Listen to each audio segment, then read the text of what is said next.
우리 개인과 가정의 믿음으로 하나님의 축복이 넘치는 역사만 지속되어지기를 주님의 이름으로 축복합니다. 창세기에는 이스라엘의 3대 족장이 나오는데 아브라함과 이삭과 야곱이 소개되어 있습니다. 모두들 믿음의 이 본으로 삼고 싶습니다. 야곱은 하나님의 축복을 사모하였기 때문에 20년 동안이나 노력을 했습니다. 그리고 가족과 자신이 위기에 빠졌을 때 허벅지 관절이 부서지도록 기도하면서 하나님과 겨누어서 이스라엘이라는 이름을 얻기도 하였습니다. 아브라함은 믿음의 조상이라고 하였고 뿐만 아니라 때로는 축복의 조상이라고까지도 하였습니다. 그 이유는 아브라함이 많은 복을 받았지만 무엇보다도 그의 자손들이 대대로 복을 받았기 때문이다. 특히 아브라함의 자손이던 야곱은 비록 차남이지만 장자의 복을 받아서 이스라엘이 되는 축복과 그의 아들들인 12지파를 이루어서 이스라엘의 민족을 이루는 축복을 받기도 하였습니다. 그 후에 이스라엘 민족은 많은 시련을 받았고 현재까지 세계적으로 유명한 인물들을 많이 배출해내고 있는 것이 사실입니다. 세상에서 말하는 복이란 세상 사람들이 말하는 것처럼 잘 먹고 잘 입고 잘 사는 것으로만 국한한다는 것은 성경을 잘못 이해하는 사람들의 모습일 것입니다. 본문에서 예수는 가인과 함께 경계해야 될 본보기로서 성경 가운데 우뚝 서 있는 인물들이다. 하나님은 왜 가인을 기록하고 안 좋은 가인의 역사 또 이 야곱을 통해서 이런 일들을 우리에게 보여주고 있을까? 에서를 통해서도 우리에게 보여준 것들은 무엇 때문에 기록하여 우리에게 말씀하고 있는 것일까를 우리는 생각해 볼 필요가 있습니다. 에서는 상속받게 될 특권의 장자였습니다. 그는 태어날 때부터 상속자가 될 권리를 갖고 있었습니다. 그러나 에서는 죽게 되었는데 장자의 명분이 무슨 소용이 있느냐고 말했다라고 32절에 말합니다. 육체에 속한 모든 일들을 더욱 중요하게 생각했기 때문에 장자의 권리도 그에게 아무런 쓸모없는 것으로 당연하게 여겼던 것입니다. 그 순간 그에게 있어서 가장 중요한 것은 떡과 팥죽이었던 것입니다. 그는 자신의 식욕이 고결한 축복을 제대로 지배하지 못하도록 그냥 허용해버리고 말았습니다. 에서는 장자의 명분의 축복을 잃어버리고 야곱에게 팔아버렸다는 사실입니다. 그는 장자의 권리를 아무런 가치도 없는 것처럼 생각하면서 주저하지 않고 동생에게 넘겨주어 버렸습니다.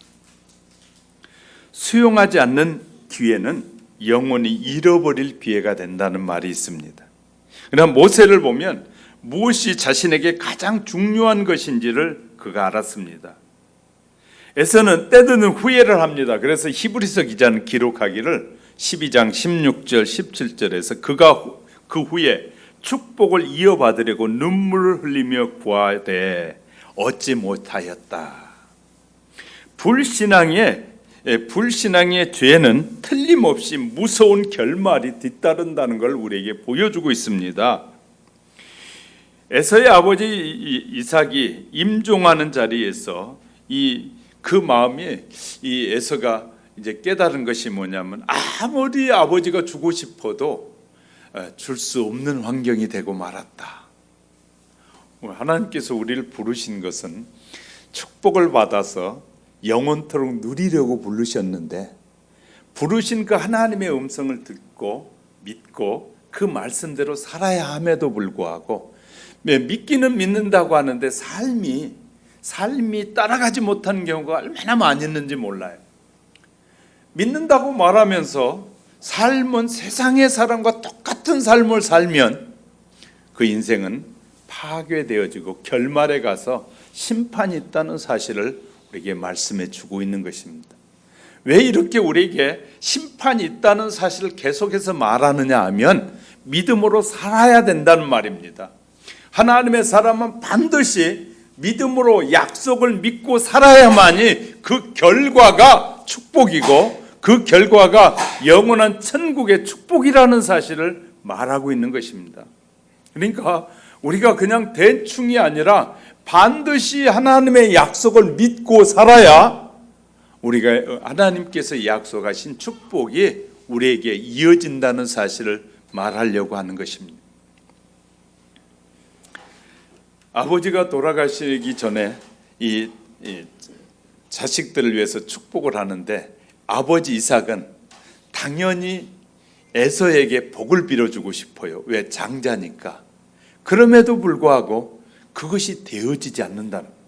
왜? 하나님의 뜻이 있기 때문에 다르다는 거예요. 아무리 장자가 복을 누리고 싶어도 하나님이 허락하시지 않으면 축복을 받을 수 없다는 사실을 우리는 배우게 됩니다. 아무리 쓰라린 이 심정으로 눈물을 쏟아도 그 눈물이 이미 가볍게 여겼던 장자권에 대한 축복이 에서에게 내려지지 않는다는 사실을 우리는 보게 됩니다. 기독교에서 말한 축복은 세상과 전혀 다른 차원의 복이라는 사실을 기억하셔야 할 것입니다. 교회 와서 어려우니까 하나님 앞에 부르짖어서 내가 부자가 돼서 저들에게 뭔가 해보리라, 내가 그들에게 반드시 내가 당한 그 상처를 저들에게 돌려주리라 라는 생각을 한다면 그 사람은 시작이 벌써 동기가 옳지 않기 때문에 축복의 사람이 될 수 없을 것입니다. 기독교에서 말한 축복은 예수를 믿는 것이 복입니다. 이럴 때는 아멘 하셔야 돼요. 구원받는 것이 복입니다. 성령 충만한 것이 복입니다. 내세 천국을 소유한 것이 복입니다. 교회에서 거룩한 직분을 받은 것이 복입니다. 우리는 이미 믿음으로 신령한 복을 받아서 천국을 확보했기 때문에 땅을 보고 살아가는 것이 아니라 천국을 새히 생각하면서 소망 가운데 즐겁게 사는 것이 우리에게 주어진 축복이라는 것이. 축복과 행복은 비슷한 말입니다. 세상에 있는 모든 사람들이 희망하는 희망사항이기도 합니다. 또 신구약 성경은 하나님은 축복에 대한 메시지가 거대한 축을 이루고 있어서 축복이 뭔지를 우리에게 말하는데 근본적인 축복과 우리의 삶의 축복이 있음을 우리에게 말해주기도 합니다. 우리는 이 사실을 기억해야 해요. 근본적인 축복이 주어지면 삶은 어떤 환경에서도 늘 해피하게 살아갈 수 있다는 거예요. 즐겁게 살 수 있다는 거예요.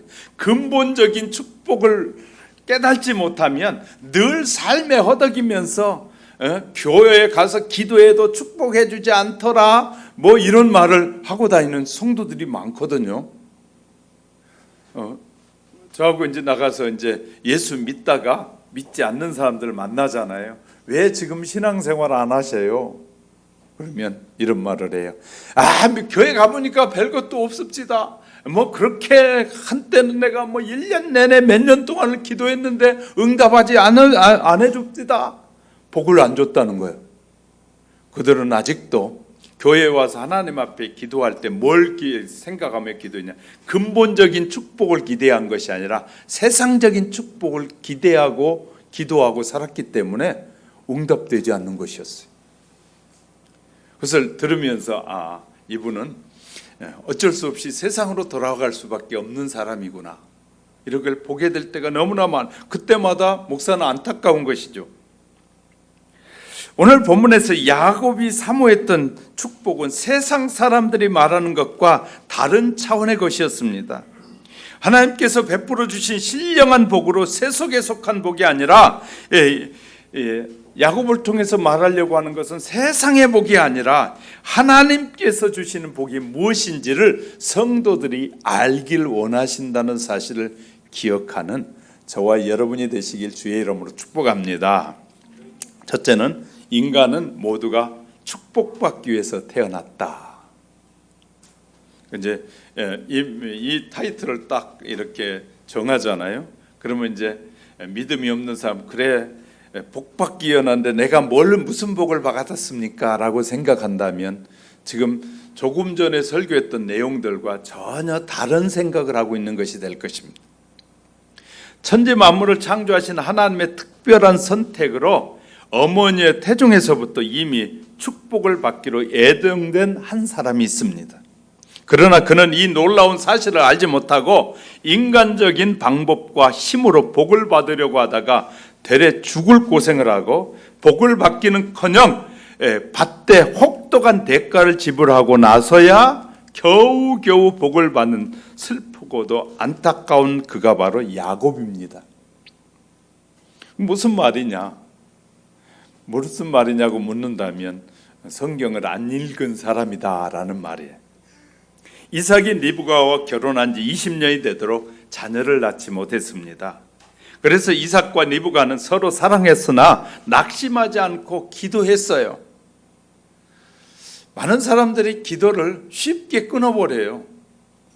하나님은 끝까지 믿음을 붙잡는 사람에게 은혜를 베푸시고 불가능한 것을 가능케 하시는데 쉽게 의사들의 말을 듣고 세상 사람들의 말을 듣고 우리는 우리의 희망을 쉽게 포기해버리는 거예요.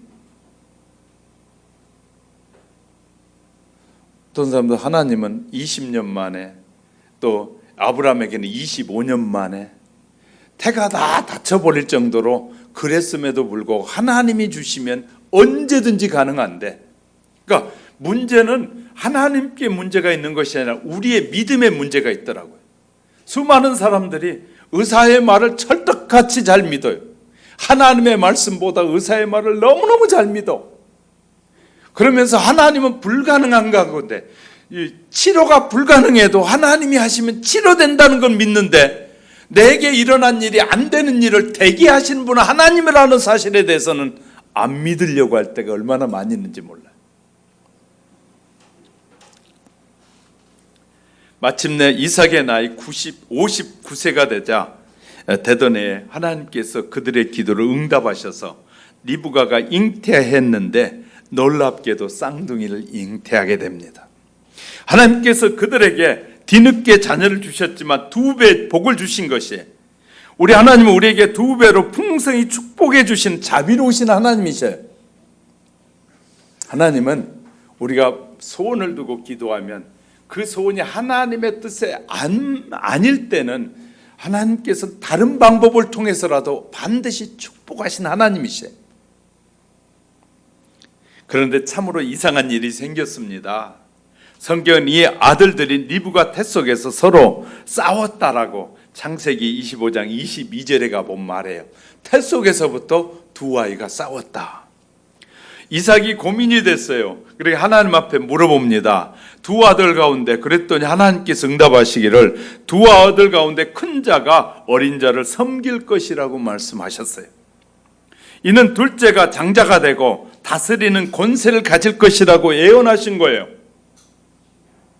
이때 태 속에 있는 두 아들 중에 누가 둘째로 태어날지는 아무도 몰라요. 둘째는 복중에서부터 선택되었고 축복을 받고 태어나는 사람이라는 것입니다. 이것은 하나님께서 하나님의 결정으로 인간으로서 불가항력적인 사건이에요. 다만 우리는 하나님의 거룩한 결정을 따르고 순종하는 것입니다. 여기서 하나님의 놀라운 축복을 보게 되는데 예언대로 리브가는 쌍둥이 남자아이를 출산했습니다. 그들의 이름은 첫째는 에서라고 했고 둘째는 야곱이라고 지었습니다. 에서는 북다라는 의미요, 야곱은 발꿈치를 잡았다라는 말의 뜻입니다. 그 이유는 리브가가 산고의 고통을 겪으면서 첫 번째 아들을 출산했는데 첫 번째 출산할 때 둘째 아들이 첫 아들의 발꿈치를 붙잡고 태어났기 때문이에요. 야곱은 그의 이름으로 보아서 이미 하나님의 축복을 받기 위해서 어머니 뱃속에서 치열하게 투쟁하고 태어났음을 알 수 있어요. 왜? 형의 발꿈치라도 붙잡고 나오는 거 보니까 아차, 내가 늦었구나. 그래서 그냥 형의 발꿈치를 팍 붙잡고라도 태어난 야곱이었다 그 말이죠. 야곱은 이제 갓 태어난 생명이지만 그의 이미 행위는 인간이 가질 수 있는 가장 강한 열정을 가진 아이였어요. 야곱에게는 먼저 축복받아가지고 섬기고 싶고, 축복을 받아서 먼저 많이 소유하면서 다른 사람을 섬기고 싶었던 것이에요. 우리에게도 야곱과 같은 믿음의 열정이 필요합니다. 하나님의 축복은 누구보다도 먼저 많이 받아 가난한 사람을 섬기고, 누구보다도 많이 소유하여 베푸는 삶을 사는 성도가 되기를 주님의 이름으로 축복합니다. 우리는요, 많이 받고 싶고 많이 벌고 싶은 이유가 내가 누리려고가 아니라 우리 주위에 가까운 이웃들에게, 어려운 자들에게 더 주고 싶은 마음인 것이 하나님의 마음이다. 그것이 아버지의 마음이다. 왜? 내게 쓰는 것은 인색하게 쓰더라도 내가 많이 벌고 수고해서 이웃 어려운 사람들이 그걸 받아서 기뻐하고 즐거워하는 그 마음을 보고 싶은 마음이 누구의 마음이라고요? 하나님의 마음. 우리는 하나님의 마음을 잘 모르는 사람들이 너무나 많아요. 자, 이렇게 해서 태어나게 된 것이죠. 문제는 일반 종교와 세상 사람들이 말하는 복에 대한 이해와 하나님께서 성경을 통해서 말씀하시는 축복이 다르다는 것이에요.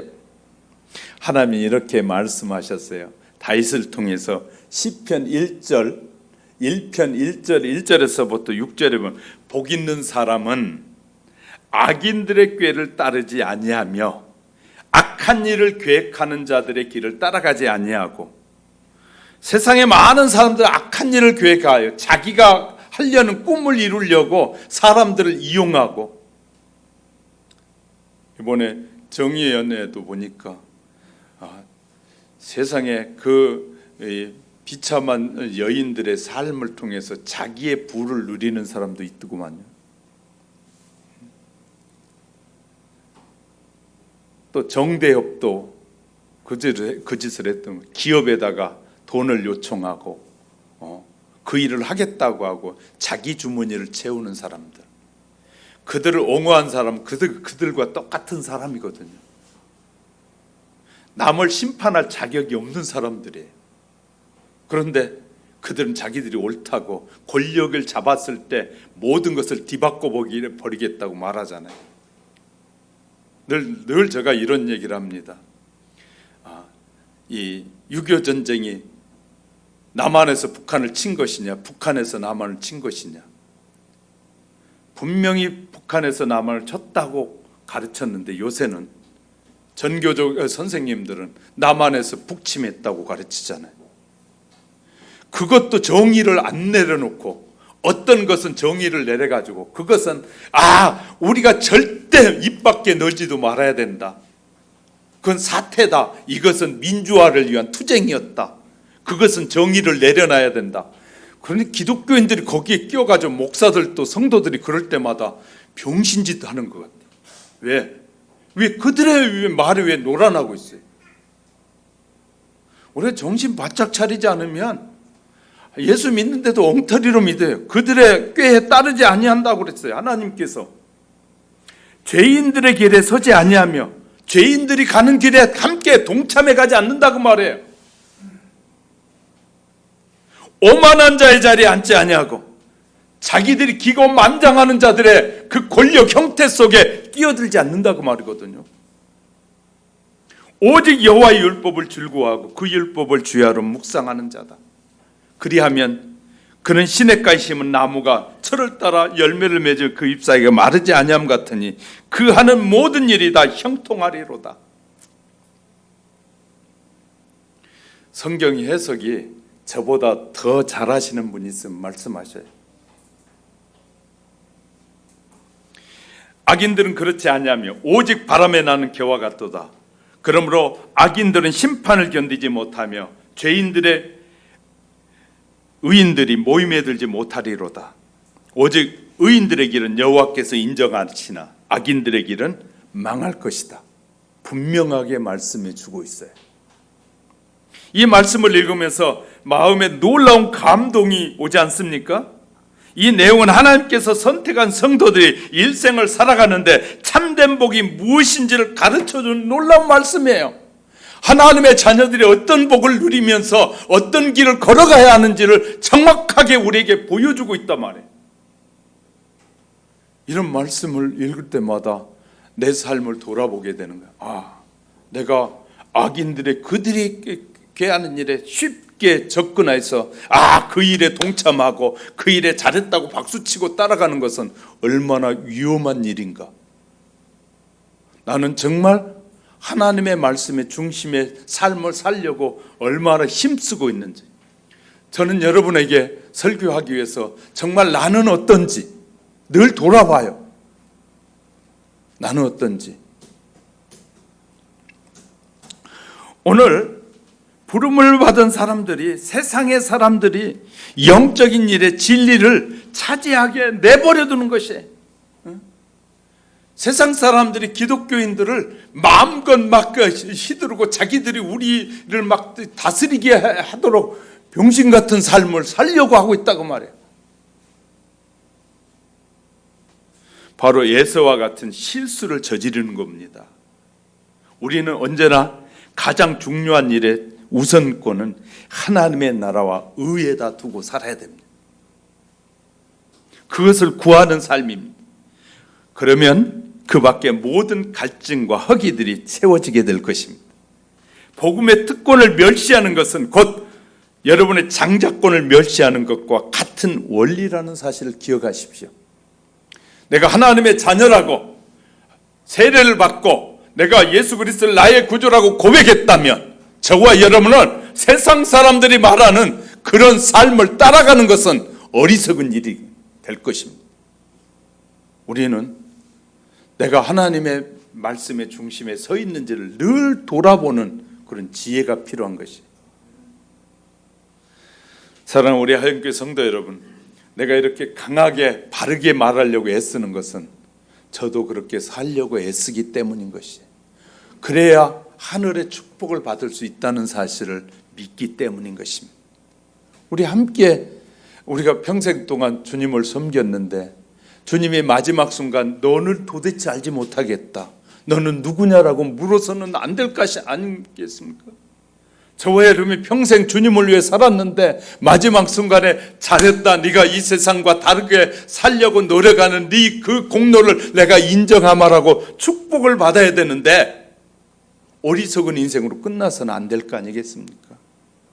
그렇기 때문에 우리는 하나님의 말씀 안에 바르게 살려는 애씀이 필요한 것입니다. 지혜로운 자녀들이 되시길 주님의 이름으로 축복합니다. 두 번째는 영적 축복은 사모해야 받는다는 것입니다. 본문에서 야곱이 발꿈치를 잡았다라는 뜻의 이름으로 야곱이 태어나면서부터 자신이 하나님의 축복을 받기 위해 태어난 사람이라는 것을 우리에게 말해주고 있는 것이에요. 그 당시에 전통적으로 맏아들이 이 아버지의 축복을 받다 이어가게 되어 있어요. 우리나라 같이. 이것이 싫어서 여성들이 얼마나 우리나라도 데모를 많이 했는지, 여성과 남성이 이제 자녀들은 자기가 원하는 성을 갖도록 해도 된다. 왜? 아버지라는 축복, 아버지라는 권위를 무너뜨린 거예요. 이 대한민국이 그러면 심각해집니다. 왜? 아버지라는 권위 자체를 무시해버리려고 하는 거예요. 왜? 성경은 아버지의 권위를 말하고 있는데 아버지가 최고의 권위를 가지고 이 세상을 다스리고 교회를, 이 가정을 주셔서 가정의 아버지를 통해서 가정을 이끌어가길 원하시는데 그 가정의 머리를 없애버린다는 것은 하나님 필요 없다는 말과 똑같은 말이거든요. 우리가 이제 성경을 제대로 알면 이런 것이 다 보여요. 근데 그렇게 바르게 세워가면 되는데 싫어해요. 마찬가지입니다. 그 당시에 전통이 그랬어요. 아버지 것은 당연히 그 맏아들에게 먼저 가게 되어 있었어요. 이런 전통의 현실이 야곱의 마음을 아프게 한 거예요. 야곱은 나서 보니까 자기는 둘째고 이 축복은 에서에게로 다 돌아갈 수밖에 없게 되어 있잖아요. 야곱은 결탄코 그럼에도 불구하고 야곱은 뭐 하잖아요. 낙심하지 않았다는 거지. 분명히 때가 있을 것이요, 그 때가 다가오고 말 것이라는 생각을 가지고 살았다 그 말이에요. 우리는 둘째 서름, 셋째 서름을 많이 대한민국에서 누리잖아요. 그렇지만 성경에서는 그렇지 않다는 걸 우리에게 말해줘. 그러나 에서는 이미 하나의 아버지의 축복을 받게 되어 있다는 이 생각에 아니란 생각을 저버리지 않고 살았어요. 그래서 그는 매사에 나태하고 방만합니다. 에서는 이런 착각 속에서 성장합니다. 에서는 맏아들이니 마땅히 장자요, 아버지와 하나님의 축복은 자기가 받을 것이라고 그런 마음을 가지고 있었어요. 그렇기 때문에 야곱은 야곱대로 간발의 차이로 세상에 태어났는데 나는 동생이고 저는 형인데 아버지의 재산 중에 모든 것이 저 형에게 갔고 나는 찌꺼기 같구나라고 생각했을 수 있어요.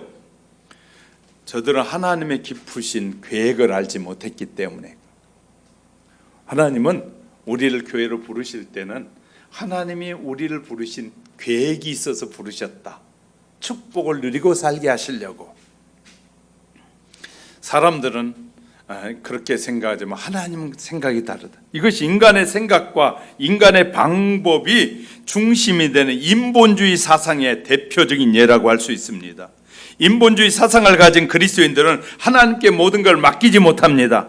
어찌하든지 인간의 힘으로 뭔가를 계획하고 실천한 시도를 계속합니다. 하나님을 기쁘시게 할 수 없는 것이에요. 인본주의 사상을 가지고는. 그 인본주의 사상을 끝까지 가지고 있으면 그 인생은 끝까지 펼쳐지지 못하는 인생이 되고 말아요. 성경은 그것을 우리에게 분명히 가르쳐주고 있다 그 말이죠. 자, 이삭의 두 아들 가운데 첫째는 에서는 짐승을 잡는 사냥꾼이었습니다. 놀라운 능력을 하나님 주셨어요. 에서는 태어날 때부터 온몸이 붉고 털 옷을 입은 것처럼 털이 부숭부숭한 그런 아들로 태어났습니다. 그러나 야곱은 정반대로 태어났어요. 이 털도 없을 뿐만 아니라 별로 이 기질이 그냥 늘 집에 있는 것을 좋아하는 그런 기질로 태어나게 됩니다. 자, 아버지 이삭은 조용한 성품의 야곱보다는 남자답고 기질적으로나 모든 것이 막 가서 뛰면서 막 잡아오고 하는 그 아들이 훨씬 이삭이 생각할 때도 좋아 보인 것이에요. 그래서 자기가 나이가 드니까 그 아들을 축복하고자 이 에서에게 말합니다. 가서 내가 좋아하는 것을 잡아가지고 와서 맛있는 음식을 만들어 오라. 그러면 내가 먹고 너를 축복하리라 라는 생각을 하는 것이에요. 왜? 그 시대의 상황에 맞는 생각을 하는 것이에요. 사람들은 대부분 자기의 자식을 볼 때 남보다 무엇이 잘하는 것이 있으면 흐부대합니다. 이삭은 큰 아들을 볼 때 그 마음이 들었던 것 같아요. 그래서 이 에서는 들로 산으로 다니면서 사냥하기를 좋아한 거예요. 근데 본문에서 에서는 들에서 사냥을 하다가 집으로 돌아오게 됩니다. 그 시간에 조용한 성품을 가진 야곱은 뭐 하게 돼요? 맛있는 팥죽을 쓰고 있는 것이었어요. 그런데 여기에서 에서가 30절에 보면 내가 피곤하니 그 붉은 것을 내가 먹게 하라. 그때 야곱은 이때야말로 자기에게 돌아온 절호의 기회라는 사실을 생각합니다. 그래서 야곱이 형에게 요구하기를 31절에 형의 장자의 명분을 오늘 내게 팔라. 여기서부터 야곱과 에서의 운명이 180도로 바뀌게 된다는 사실입니다. 에서는 배가 고파 죽게 생겼는데 장자의 명분 따위가 뭐 밥을 먹여주냐 우습게 여긴 거예요. 그래서 에서는 별 생각 없이 장자의 명분을 팔아버립니다. 물론 에서의 입장에서는 내가 그걸 판다고 해서 진짜 내 것이 될까라고 생각했을 수도 있어요. 하지만 오늘 본문 34절 보면 성경은 이렇게 지적해주고 에서가 장자의 명분을 가볍게 여겼음이라 라고 쓰고 있는 거예요. 에서의 결정적인 실수를 지적해주는 말씀입니다. 그래서 히브리서 기자는 12장 16절 17절 음행하는 자와 혹 한 그릇 음식을 위하여 장자의 명분을 판 에서와 같이 망령된 자가 없도록 살피라. 망령된 자라고 말하고 있어요. 누구와? 음행하는 자들. 음행하는 자와 팥죽 한 그릇에 자기의 장자의 명분을 팔아버린 것은 음행하는 자와 똑같은 짓을 한 것이다. 너희도 그렇지 않는지도 너희 자신을 돌아보라는 것입니다. 너희 아는 바와 같이 그가 그 후에 축복을 이어받으려고 눈물을 흘리며 구하고 막 찾아가고 두들겼지만 결코 그 축복이 그에게 돌아오지 않았다. 히브리서 기자가 쓰고 있는 것이에요. 에서의 마음에서 자신의 장자로서 받을 장자의 축복이 그렇게 귀하게 여기질 않았습니다. 그 이유는 자신이 장자이기에 장자권이 자신에게 주어진 것이 당연하다고 생각했어요. 거기에다가 에서는 사냥도 잘하고 아버지 이삭의 깊은 사랑을 받았고 신임을 받고 있었기 때문에 당연히 장자의 축복은 자기의 것이 될 것이라고 착각하고 있었던 것이에요. 저도 저 위에 형님이 두 분이나 계시잖아요. 제가 목사가 되고 나니까 깨달은 것이, 아니 하나님은 위에 형님들도 있는데 왜 셋째인 나를 부르셨을까? 그런 생각해 보니까 너무너무 감사할 일이 또 많더라고요.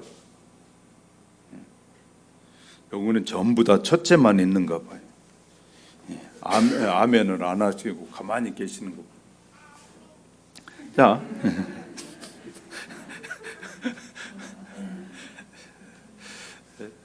자, 하여튼 우리는 기억해야 됩니다. 이 축복이라는 것이 그렇게 되는 것이 아니에요. 많은 교인들이 착각하고 있는 것은 자기 잘난 척하고 산다는 말처럼 자신의 능력이 있으면 그것이 하나님이 주신 은혜라고 생각하지 않는 거예요. 조금 잘 되잖아요. 뭐가 좋아지잖아요. 그러면 그것이 자기에게 주신 하나님의 은혜라고 생각하는 것이 아니라 내가 그래도 똑똑하니까 잘났으니까 내가 뭔가 그렇게 자기가 잘난 것으로 착각하는 거예요. 뭐가 좀 잘 벌리고 뭐가 좀 되면은 자기가 잘났던 걸로 착각하는 것이에요. 다 하나님의 은혜라. 그러니까 신앙이, 올바른 신앙이 박히면 잘 되면 잘 될수록 하나님의 은혜라고 고백할 수밖에 없고 더 겸손해져야 되는데, 조금 나아지면 자기가 잘났다고 착각하는 사람들이 얼마나 많이 있는지 몰라요. 이건 심각한 오해 중에 하나입니다. 착각하는 것이에요. 하나님의 말씀을 믿는 것보다 자기의 생각을 믿고 살아가고 있는 교인들이 현재 늘어가고 있다는 사실 아십니까? 오늘날 현대를 살아가는 신앙의 장자권을 가지고 우리는 있습니다. 우리도 신앙의 장자권을 팔아먹기 위해 팔아먹을 위험 속에 항상 놓여 있습니다. 그러한 위험은 다름 아닌 축복에 대한 무관심과 소홀한, 그래 또 물질에 대한 욕심 등이 이 축복권을 소홀히 여기는 거예요. 그러면 우리는 우리의 소원이 이루어질 때 조심해야 됩니다. 왜냐하면 에서가 자신이 원했던 팥죽을 얻게 되었을 때 장자의 명분을 까맣게 잃어버리고 그건 아무것도 아니라고 쉽게 여기고 팔아버리는 거예요. 이게 얼마나 위험한 일인지 몰라요. 신앙의 세계 안에 들어와 보면 하나님이 우리를 부르셨다는 그 자체만, 저는요 부르셨다는 그 자체만 생각해도 너무너무 감사하더라고요. 그리고 우리를 교회에 불러서 우리에게 직분을 주고 그 일을 감당하게 하신 것은, 이 직분은 하나님이 주신 직분이죠. 세상에 대통령이 5년 허하고 끝나고 말 대통령이 준 것도 그 대통령을 위해서 자기 목을 내놓는 사람도 있는데, 세상에 그가 내려오면 아무것도 아니잖아요. 욕을 하는 전두환이가 많은 사람이 욕하잖아요. 그가 대통령 때는 말 한마디도 못하다가 대통령이 내려오니까 욕을 하고 막 끌어당기고 별짓을 다 하잖아요. 지금 대통령도 똑같아요. 잘못하면 내려오면 그 짓 안 당할 것 같아요. 그러니까 우리가 잘 알아야 돼요. 그 자리에 있을 때 정말 조심해야 되는 거거든요. 어떤 탑에 올라갔을 때 그때 어떻게 하느냐에 따라서 그 인생이 바뀌게 되는 거예요. 안타까운 지금 대통령이 사면도 해줘야 되고, 지금 막 화합해야 되고, 더 이 동서가 화합되도록 이렇게 남북이 화합되도록 해야 되는데 늘 하는 짓은 나누는 짓만 하고 다니잖아. 이건 심각한 문제예요. 그러면 언젠가 그 남은 사람 반대 사람들이 들고 일어나면 자기도 똑같은 일을 당하게 되는 거예요. 지혜로운 지도자는 어떻게 해야 된다? 화합하게 만들어요. 서로 용서해야 돼요. 그리스도인들이 이런 말을 해야 되는데 이런 말은 하지 않고 당신 잘합니다. 그래 내가 못했던 거 당신이 대신해 주세요. 박수 친다면 어리석은 그리스도인이에요. 정말 우리가 해야 될 일이 무엇인지를 말씀을 통해서 바로 알아야 되는데 그걸 깨닫지 못하니까 그런 짓을 하게 되는 거예요. 자, 우리 기억합시다. 전능하신 하나님의 생각과 인간의 생각에는 반드시 차이가 존재한다는 말이거든요. 그러므로 자기의 생각과 고난을 버리고 겸손하게 하나님의 축복을 사모하고 소유하는 자가 돼야 돼요. 지금 과거의 문제들을 전부 뒤집어내가지고 다 뒤집는다? 그럼 다음에 어떤 대통령이 나오면 그 문제 또 다시 뒤집어가지고 다 찾아서 또 뒤집어 놓을 텐데 그 어리석은 짓을 하는 거예요. 그러니까 목사가 보는 하나님의 말씀을 믿고 보는 목사의 눈에 볼 때는 어리석은 짓을 똑같이 과거의 사람이 했던 일을 똑같이 또 반복하고 있는 것이에요. 그 얼마나 가슴 아파요. 우리나라는 그렇게 반복하는 역사를 하면서 세월을 허비하고 있고 인생을 허비하잖아요. 너무나 많은 사람들이. 용서가 없는 곳에는 결코 자기도 용서받지 못할 사람이 되고 만다는 것이. 그러니까 우리는 좀 예수 믿는 사람 달라야 된다고 늘 그래서 제가 말씀드리는 것이.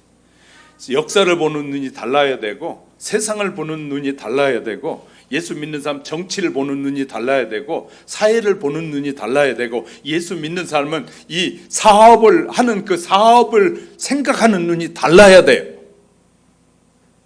똑같다면 똑같은 짓을 하고 말 것이에요. 우리는 안타까운 일입니다. 자, 그래서 사랑하는 성도 여러분, 우리는요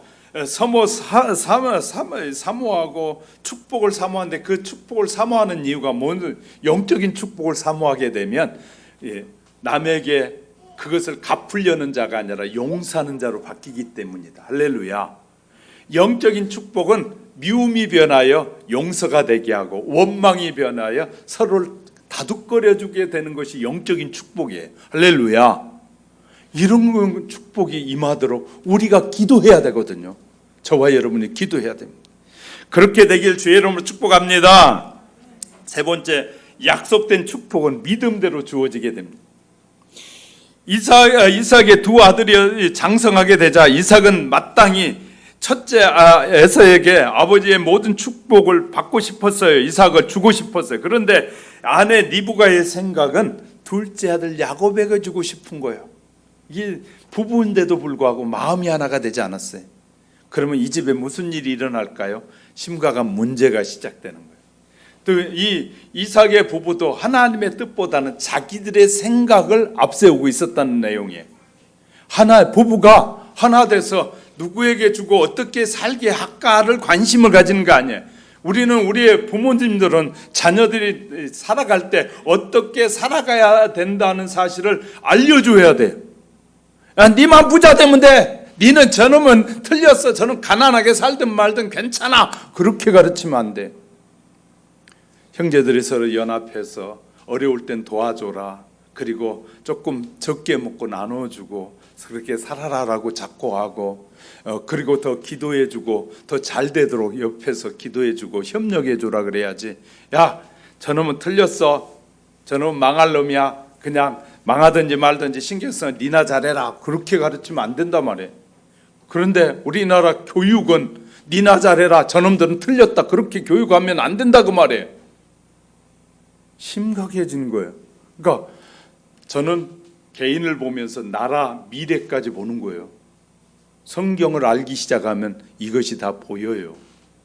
이게 너무 중요한 것이죠. 자, 그래서 이 아내였던 리브가는 수단과 방법을 다 동원해서 눈이 어두운 남편을 속이고 결국은 축복을 가로채는 데 성공했다라고 창세기 27장은 우리에게 기록에 보여주고 있어요. 물론 인간의 거짓과 부정이 없을 수는 없습니다. 그러나 인간이 이런 방법을 통해 부자가 되고 돈을 벌 수 있으나 하나님은 속일 수 없다는 거예요. 하나님은 속일 수가 없다. 하나님의 불꽃 같은 눈길로 온 세상을 굽어 살펴보고 계십니다. 하지만 리브가는 남편 이삭을 속이고 야곱이 하나님의 축복을 받게 한 데는 우리가 확실히 알 수 없는 하나님의 숨은 뜻이 들어있다고 말해요. 하나님의 숨은 뜻이. 야곱은 분명히 잉태하는 순간부터 하나님의 축복을 받고 태어난 사람이었어요. 그럼에도 불구하고 그 뜻을 모르고 딴짓하다가, 절 보세요. 저는 믿음으로 태어난 여러분은 야곱과 같이 하나님의 축복을 받기로 선택된 자라고 생각해요. 할렐루야.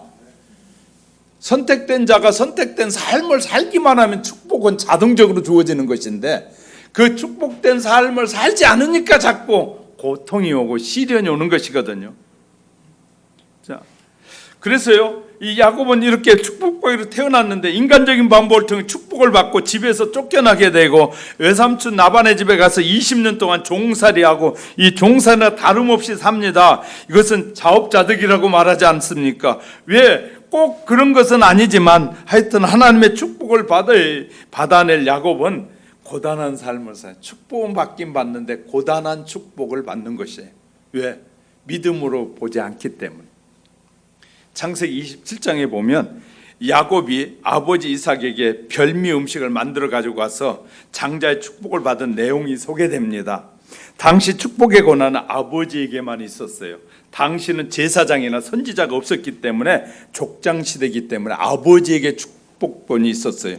그래서 아버지 이삭의 축복 기도를 하는데 기회를 붙잡는 야곱이 어머니 리브가가 만들어준 별미의 요리로 아버지를 대접하는 축복을 받는데, 그때 이삭이 야곱에게 이렇게 축복을 기도합니다. 27절에 보면 내 아들 향치는 여호와의 복 주신 밭의 향치로다 라고 축복하는데, 즉 야곱은 여호와의 복을 받는 밭이다, 복을 하나님께서 여호와께서 주신 복을 받은 밭이다 라고 축복하게 돼요. 밭은 심는 대로 곡식을 거두잖아요. 밭이 됐다는 것은 무엇이든지 기도하고 심으면 다 받는다는 것이에요. 할렐루야. 그런 의미가 담겨 있어요. 그래서 밭이 크면 클수록 부유해지잖아요.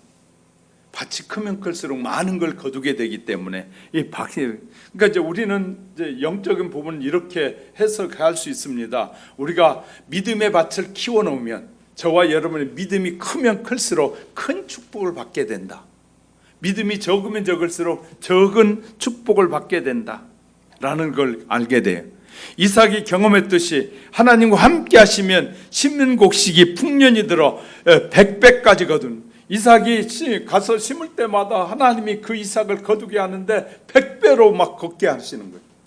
그러니까 하나님이 축복해 주셔야 돼. 우리가 하나님이 기뻐하시는 삶을 살면 하나님이 자동적으로 축복해 주신다는 거예요. 할렐루야. 열매를 맺게 하신다는 거예요. 그래서 야곱에게 이 여호와의 복 받은 밭이라고 기도하고 있었어요. 저도 여러분에게 이렇게 기도해 주고 싶어요. 사랑하는 우리 하영교회 성도 여러분, 여러분은 여호와의 복 주실 밭입니다. 아멘 한 사람에게는 밭이 큰 밭이 되길 바랍니다. 본문의 말씀은 에서가 야곱에게 장자의 명분을 판 이야기를 기록하여 주고 있는데, 우리는 성경 말씀을 통해서 에서의 조급하고 경솔한 성격, 이 세상의 일에 쉽게 빠져버리는 악한 모습, 우리가 쉽게 세상에 빠져들어서는 안 된다는 거예요. 분별력이 있어야 된다는 것입니다. 그는 장자의 명분을 판 것에 대한 불평할 입장이 못 됩니다. 그는 그것을 경홀히 여기기에 내버렸기 때문에, 그렇게 경홀히 여기고 내버렸기 때문이죠. 후에는 에서가 장자의 명분을 원했으나 그것을 가질 수 없었으며 또 눈물로 간절히 애원해도 회개할 기회를 얻지 못합니다. 즉 자신의 한 일이 다시 바꿀 수 없는 날이 온다는 것이, 우리가 한 일에 대한 대가를 받을 날이 다 오게 된다는 것입니다. 야곱은 축복을 받기 위해서 태어난 사람이었어요. 그는 태어나기 전부터 하나님의 축복을 받도록 예정되어 있었고, 그래서 모태에서부터 축복받기를 사모하는 예수의 발꿈치를 붙잡고 태어나는, 문제는 우리의 축복에 대한 기도와 열정에 달려 있습니다.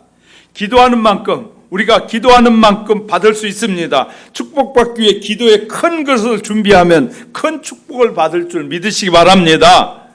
하나님의 축복을 사모하는 기도만큼 받게 될 텐데, 에서처럼 하나님의 축복을 가볍게 여기지 마시기 바랍니다. 우리가 하나님 앞에 이 예배 드리면서 주일 성수를 하고 이 11조를 내고 헌신하고 봉사하는 것은 모두 다 여호와께서 주실 밭의 축복인 것이에요. 할렐루야. 아무 수고도 안 했는데 하나님이 복을 주시겠다고 약속하지 않아요. 하나님은 뭐 한다고요? 너희가 나를 믿고 행한 만큼 내가 너에게 복을 주신다고 말해요. 하나님을 내가 얼만큼 신뢰하고 그분을 의지하느냐에 따라서 그 축복이 주어진다고 말해요.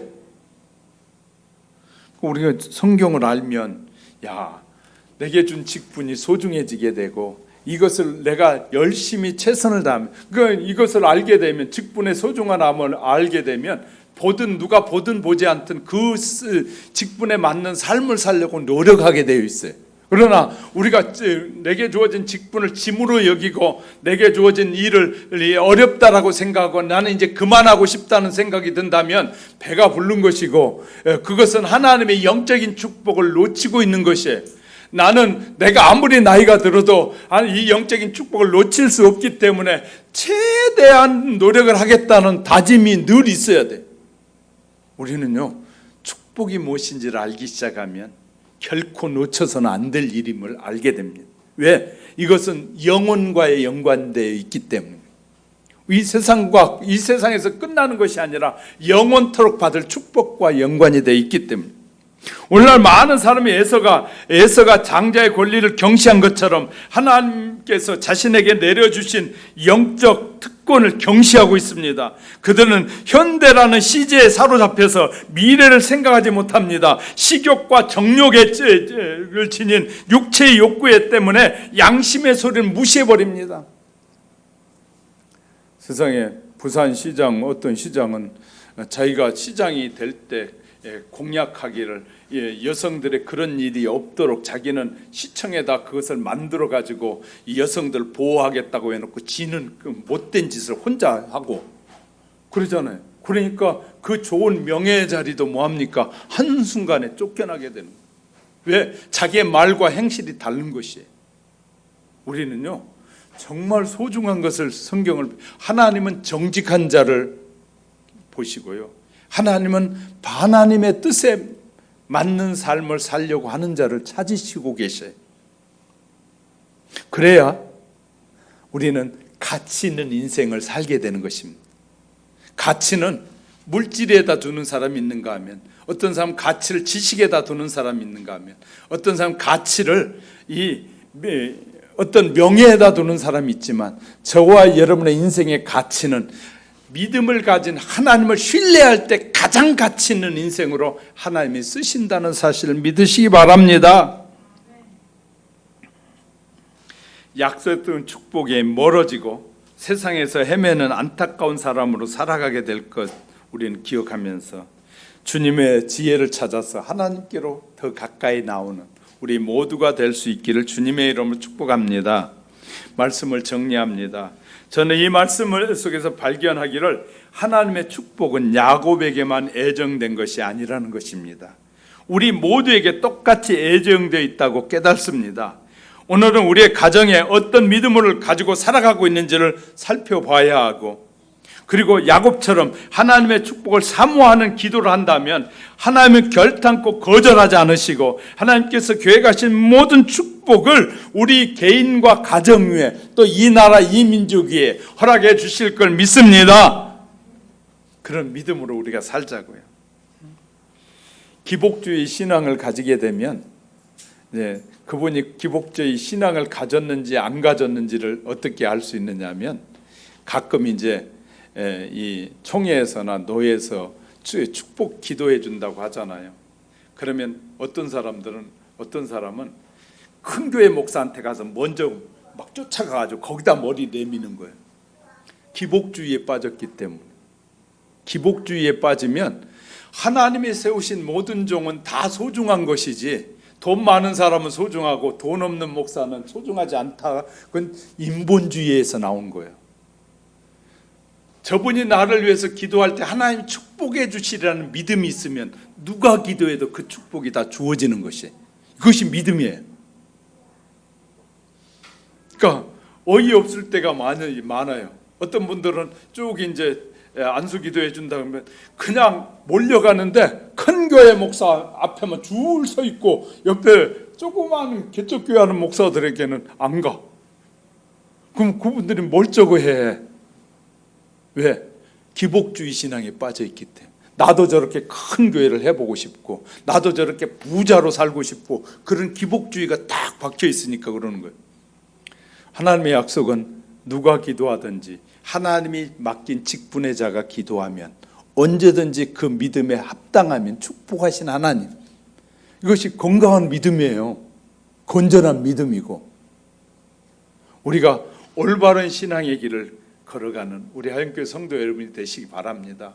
그리고요, 저는 우리 하영교회 성도 여러분이 바른 믿음을 가지고 끝까지 믿음의 길을 잘 인내해서 하나님 앞에 칭찬받는 축복된 사람들이 다 되시기를 주님의 이름으로 축복합니다. 기도하겠습니다.